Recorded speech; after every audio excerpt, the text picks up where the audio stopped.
Coming up next on a special Largo V News, we're getting you ready for hurricane season. We'll meet folks who lived Hurricane Katrina, as well as hear from the National Weather Service and Largo Fire Rescue as well. We're also giving you a chance to win. Don't go anywhere. Largo V News starts right now.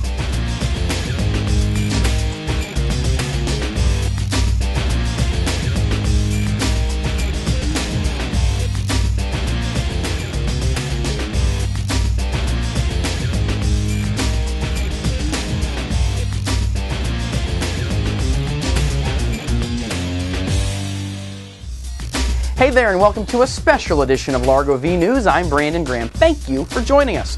Hurricane season is underway, and we want you and your family to be prepared. We're also giving you the chance to win a Walmart gift card to help get your emergency preparedness kit started.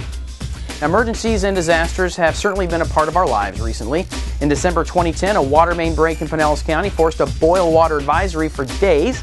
More recently, the Midwest has been hit very hard by flooding and tornadoes, and we've even had a few twisters touch down right here in the Tampa Bay area as well. So if there's ever been a year to remind us about how important emergency preparedness is, it's this one. However, it wasn't too long ago that a different year gave us that same reminder, and that was 2005. Hurricane Katrina sent the message loud and clear that evacuation and preparation are critical when dealing with disasters. So to begin this hurricane special, I want to take you back and introduce you to some folks who experienced Hurricane Katrina firsthand. And then we'll meet the 3-star U.S. Army general who led Joint Task Force Katrina. Lieutenant Ian McConnell has been a United States Coast Guard pilot for over 4 years. Stationed in Clearwater, Ian has flown missions over Miami, the Bahamas, and Puerto Rico.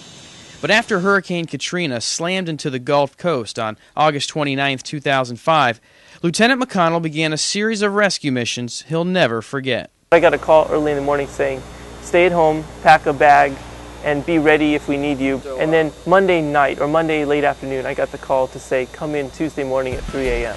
Lieutenant McConnell and his crew were given orders to fly to the Coast Guard Air Station in Mobile, Alabama to receive fuel and more information. After arriving in Mobile around 7 a.m. Tuesday, they received instructions to fly west and assist where they were needed.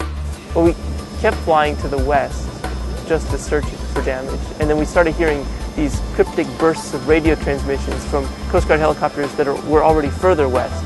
And as we come to find out, they were in New Orleans hoisting people off of roofs. But we were far enough away that we could only hear little bits of their conversation coming in and out, and the conversations were like, okay, lady on a roof, or man waving a white blanket, or like water to the eaves, little snippets like that. And they piqued our curiosity, obviously, because they didn't jive with what we were seeing below us at the moment. So we just kept flying west and then arrived in the eastern part of New Orleans. The first people we rescued, we picked up from an apartment complex. There was a group of people in the apartment complex up on the third floor balcony waving big white sheets and getting our attention. So we hovered down into position, we picked up a big load, and we actually took them to the helipad at the Superdome. There were some times when we would land, and as the survivors exited the door out onto the dry ground, they turned around and waved at me. And one lady, I remember specifically one lady who had a small child with her, went out, and as soon as she was safely outside of the rotor arc, she turned around and waved at me, and I waved back, and then she gave me sort of a praying thank you kind of signal, and it was very encouraging for me to see that. Thankfully, many New Orleans residents were able to evacuate. Bo and Andrea Bredeau lived just 2 miles from Lake Pontchartrain. They were able to leave just hours before the storm made landfall. We weren't really prepared to get in the car and leave, but we knew we had to. And so basically we grabbed the things that we felt weren't replaceable, like pictures and minor things like that. And we got on the roads, and the roads were packed. I mean, traffic moved slowly. Cars were overheating on the side of the road because they were just idling for so long. You just really had no idea. We had no food in our car. We didn't have any of that because we didn't prepare to get on the road. We prepared to stay. So we were able to go in and rip out the carpet, tear down the walls, get it down to where they could clean the mold that was on the foundation, clean that all up, and get it back to where they could put the drywall back up and move back in. To see how high the water was in places where we were working, one of the houses we were working, the water was over 8 feet, and so it was all the way up to the ceiling in these houses, and so we had to tear from the top all the way down. And we met both of the owners of the houses, and they were just so grateful that someone was willing to help them just to get their lives back in order. Lieutenant McConnell, now Lieutenant Commander McConnell, still serves in the U.S. Coast Guard, and the Bredeau family are also doing very well and now reside in Florida. In the aftermath of Hurricane Katrina, a 3-star U.S. Army general was called on to lead Joint Task Force Katrina. Lieutenant General Russel Honore did an amazing job leading the charge in New Orleans after the storm, and we had the privilege to speak with him about what lessons we should all learn from Hurricane Katrina. The key lessons for Katrina, American people, is that a disaster can touch you anywhere you live. And the biggest thing we've got to overcome is that it's not if a disaster is going to happen in a community, it's when. Because it could be man-made, it could be come from natural disasters such as flooding, tornadoes, wind incident, or hurricane or volcano. So we have to be prepared. Special thanks to General Honore for spending time with us. If you'd like to learn more about the General or his book, Survival, How a Culture of Preparedness Can Save You and Your Family from Disasters, visit GeneralHonore.com. Next, let's turn our attention to some general hurricane survival tips, and then we'll hear more specific information from our local National Weather Service and Largo Fire Rescue.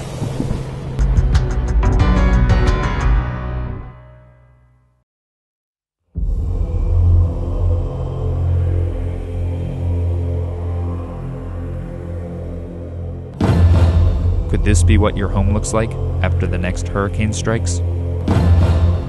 Many people thought a hurricane like Katrina would never really happen. If you had to evacuate, where would your family go? What would you take with you? The time to decide and the time to prepare is now, not when the order is given. Step 1. Get a copy of the Family Disaster Plan. Discuss it with your family members so that everyone knows what to do when the time comes. These free resources are available from the National Weather Service or the American Red Cross websites. Step 2. Put together a supply kit. It should include a supply of water, 1 gallon per person per day, canned and boxed foods that won't spoil, at least a 7-day supply of medications, a first aid kit, flashlights, and special items for infants, the elderly, and family members with any physical limitations. Step 3.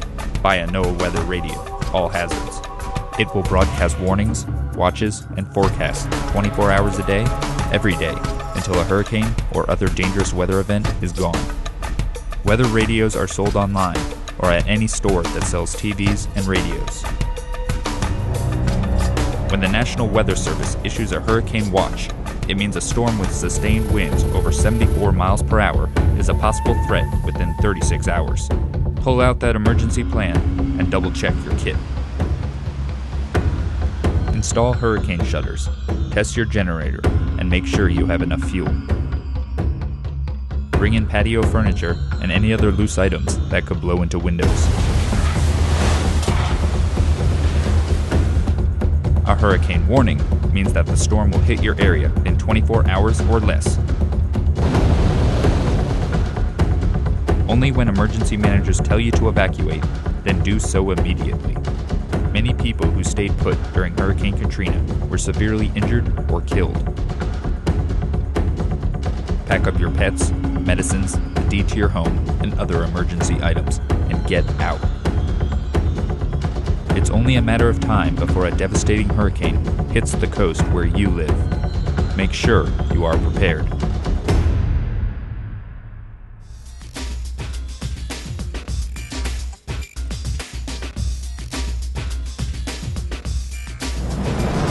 And thanks to the folks at the National Oceanic and Atmospheric Administration, or NOAA, for that great video. So what are some more specific ways to prepare for hurricane season? Well, I spoke with meteorologist Daniel Noah at the National Weather Service about that, and here's what he had to say. The hardest thing about preparing for a hurricane is that most people have never gone through one. What we suggest is that on June 1st, everybody turn their power off in their house for 1 day and see what it's like. Feel that heat and humidity building up in your house. And what would you need to survive that if that were to happen for a week or 2 weeks after a hurricane? That will give you your best idea of how to prepare for a hurricane. And to follow up that advice for preparation, let's check in with Largo Fire Rescue for a more specific list of items you should include in your emergency preparedness kit. But we really need to plan for 3 to 5 days of being self-sufficient. So that means we need to have water, at least a gallon per day per resident, per person in our home. We need to have enough food that's not going to go bad, food that people like, but make sure we could use it. Doesn't need to be cooked. You don't want that. You want something that you could easily open. Do you have a manual can opener? Flashlights. We don't, obviously the fire department, we don't recommend candles just because there's inherent dangers and risks with candles. They start fires. So have flashlights. Do we have a generator in the home? And if you use that generator, run it outside. Even though always make sure we have a carbon monoxide detectors in our home. You're going to need fuel. Make sure you fuel in those generators. Make sure you fill up your cars with fuel. And definitely have a plan in place. Know what your evacuation level is and when you have to leave, so that when a hurricane warning is initiated or that it's upon us, we'll get a notice, and the time to evacuate is then. We recommend that people evacuate if you're in the evacuation zone. If you're in a mobile home park, no matter what level of hurricane it is, no matter what category it is, you have to evacuate. So know the routes, know where you're going to go. Do you have a family member on the other side of the state? Somewhere to go where it's a safe haven, whether it's out of the storm or out of the evacuation zone. If you require special needs and a special needs shelter, now's the time to register. And you can do that by calling 587-6714, and we'll be able to help you take care of that. But definitely, let's not wait till it's too late. Let's get a plan in place and recognize the fact that this is an area where one day we can and will have a hurricane event. Thank you, Josh. All right, well, we've given you a lot to think about and a lot to do to get your family prepared for hurricane season. But please don't be overwhelmed. Just take it one step at a time and one shopping trip at a time. Grab a few items here and there and start to build your kit incrementally. And remember, you don't have to spend a lot of money either. At the very least, just have some basic food, water, first aid, and toiletry items. Sales and coupons can save you big money as well. And lastly, start earlier in the year. You don't have to wait until June to begin assembling your emergency kit. And speaking of emergency kit, as I mentioned at the top of the show, we're giving away a free Walmart gift card to help you get started on that kit. To enter, simply leave a comment under this special VNews link on our Recreation Facebook page at facebook.com/playlargo. And for all the information and links you need to be ready for a storm, visit pinellscounty.org/emergency and largo.com. Well, we have to thank those who appeared in this special hurricane edition of VNews. Also, big thanks to the Largo Walmart for their support. And of course, thank you so much for watching. And remember, if you're not yet receiving Largo e-newsletters, signing up is easy. Just visit largo.com and click on the Sign Up for E-Newsletters link. Thanks again for watching Largo V News. We hope you and your family have a safe and quiet hurricane season. We'll see you next time.